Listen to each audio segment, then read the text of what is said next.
Hello and welcome back to the channel, everyone. This is Motor Mike Media, and as always, I'm Motor Mike, and today we're here with this, obviously my Cherokee XJ, but we're talking about this, the 4-liter inline 6, a legendary engine. A lot of mechanics will tell you that this engine is good for about 250 to 300,000 miles. And even if there's something majorly wrong with these engines, they'll chug along. We've all probably been there where you're on the road or the highway and one of these comes flying past you. It sounds like a tractor, there's smoke coming out of the back. But guess what? 6 or 8 months later, it's still flying past you. These things will just live forever and even limp forever.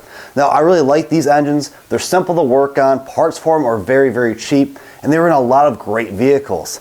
This engine was in production from 1987 all the way to 2006, so almost 20 years of production. Now, obviously, during the years, they've added tweaks and changes to update the engine.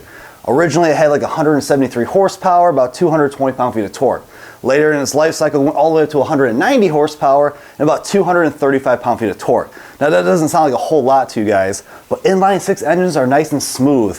They're simple, like I said, easy to work on because you can get in here, get to all the major components you need to without having to move too much stuff around.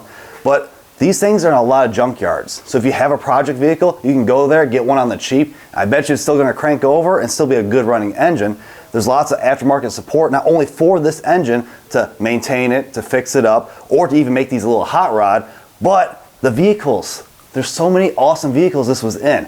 This was in, obviously, the Cherokee XJ, a vehicle that I love, a unibody construction, solid rear axles and front axles. It was in the Wrangler, and we all know when the Wrangler first came out, it was a more civilized version of the CJ. Now the TJs and the YJs, awesome vehicles. This was the high performance power plant for those vehicles.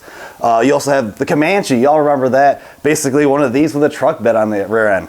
The Wagoneer had it for a while. This was like a lower engine for it, but it was a great reliable engine for it. And you also had it in the Grand Cherokee when Jeep wanted something to compete with the Explorer, something that's a little bit more luxurious and roomy compared to the regular Cherokee.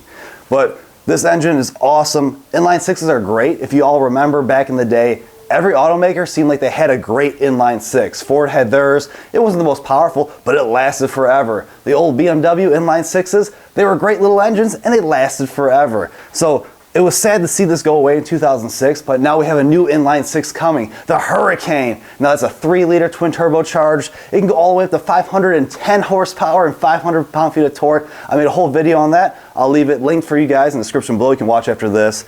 But this is a power plant I highly recommend. If you're someone that's in the Jeeps, get one of these older Jeeps that has this engine. It's nice to work on. There's lots of aftermarket support for the engine and all these vehicles. These are just fun vehicles to drive every day. But let me know in the comments below what you guys think. Have you ever driven one of these vehicles? What do you think about the inline 6 engine? And if you haven't already and you want to, please check out my channel. I keep trying to give you guys more and more content. That's about cars, trucks, crossovers, and SUVs, combustion engines, just like this inline 6 and EVs, a little of everything. But please like, comment, subscribe, hit that notification bell. That way you guys can stay up to date with the latest and greatest from my channel. And as always, I truly, truly appreciate y'all for watching, and I'll see you all in the next one.